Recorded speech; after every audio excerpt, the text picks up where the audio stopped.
BBS second year third semester first unit second question है देखो ये what is human resource management, differentiate between personal management and HR management। Human resource management क्या है पहले answer में समझाया था मैं। पूरा जो है कंपनी का जो भी जो है ना जॉब्स पे रखना और रखने के बाद के पूरे चीज़ें जो मैं पढ़ाया था आंसर में, ये पूरे चीज़ें जो है ह्यूमन रिसोर्स मैनेजमेंट के अंदर आती है। पर्सनल मैनेजमेंट और ह्यूमन रिसोर्स मैनेजमेंट में डिफरेंस क्या? हम लोग कहाँ छोटे बच्चे होते जा रहे हैं दिन ब दिन। रिकॉर्डिंग चल रही है बोला मैं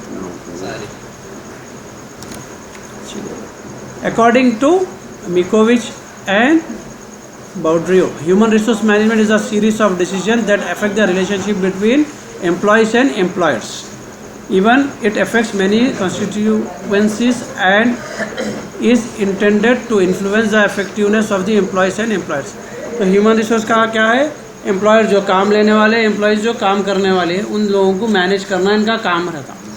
सही लोगों को सही एम्प्लॉयज़ देना, फिर उनके रिलेशन मेंटेन करना, सैलरी प्रॉपर जाना, जो भी चीज़ें हैं छुट्टियों का है तो रिक्वायरमेंट बढ़ रहा, प्रमोशन करना, डिमोशन करना, लास्ट आंसर में पड़े थे। ये पूरा काम ह्यूमन रिसोर्स मैनेजमेंट का रहता है। अब इसमें पर्सनल मैनेजमेंट अगर अपन कर ले रहे, ह्यूमन रिसोर्स डिपार्टमेंट नहीं रखे समझो, अपन ही सब देख ले रहे, उसमें और ये इसमें रखने में क्या डिफरेंस आता। Okay, meaning personal management is the management of people employed.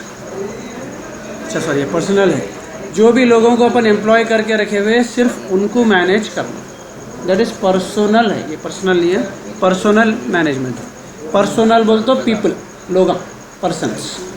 Personal management is the management of people employed, जो भी लोगों को काम पे रखे उनको मैनेज करना, दैट इज़ पर्सनल मैनेजमेंट। मैं काम पे रख लिया लोगों को, मैं डायरेक्टली उनसे डील कर ले रहा हूँ, एक तरीका। Human resource management is the management of employees skill, knowledge, abilities, talent, aptitude, creativity etcetera.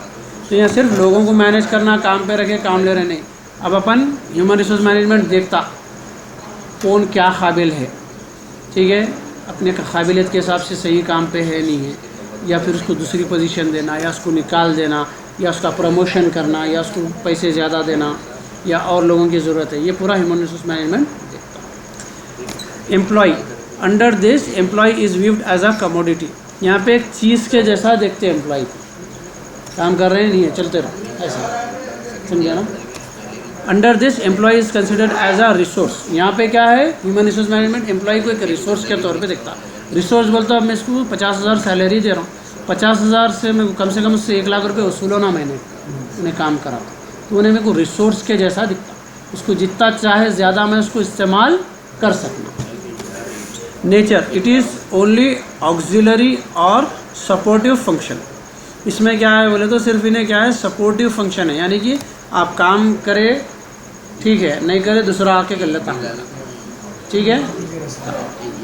तो यहाँ पे it is a strategic management function. यहाँ पे क्या है बोले तो इन लोग पहले पूरी पॉलिसी बनाते, अपने को कौन होना, एक इंजीनियर होना है कंपनी में, एक जो है अपने को अकाउंटेंट होना है कंपनी में, फिर उन्हें ये क्वालिफिकेशन है ना, फिर उसके साथ एग्रीमेंट होता सालों का, 2 साल 3 साल का, फिर जब तक उन्हें रहता, तो एक स्ट्रैटेजी के तौर पे रखते।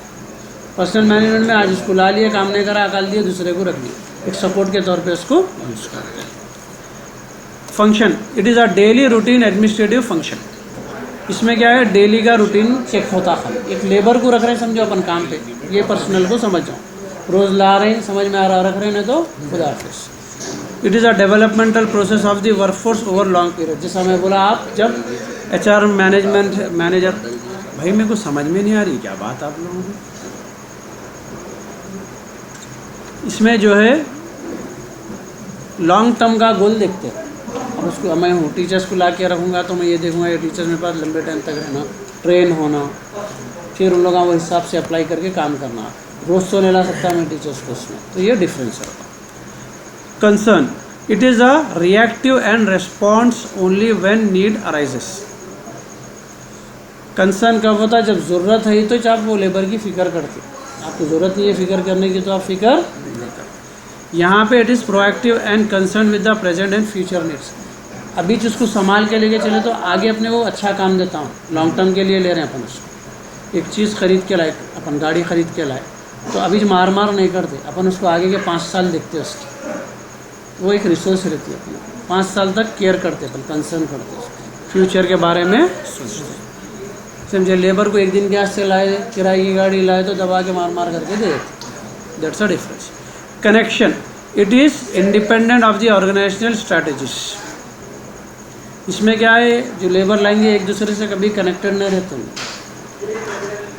It accounts all the parts of the organisation. इसमें क्या है, जो भी लेंगे एम्प्लॉय वो पूरे डिपार्टमेंट से कनेक्टेड रहता, काम करता। Method, it uses traditional methods giving challenge jobs opportunity. ये ट्रेडिशनल पुराने तरीके से काम लेते लेबर से, उसको कोई टेक्नोलॉजी, कुछ नया सिस्टम वगैरह कुछ भी नहीं। It has a broader outlook. इसमें क्या है, आप कितना भी लंबा जा सकते हैं। आज एक टेक्नोलॉजी के तौर पे चल रही, बैंक से पहले अलग काम करते थे, हर साल 2 साल में अपन बैंक में कुछ नया देखते रहते, इम्प्रूव होते रहते हैं लोग। इसी तरीके से एक ब्रॉडर लुक, यानी एक बड़े उसमें सिस्टम में तब्दील होते आता हूँ। Performance, it believes that job satisfaction will lead to improve performance.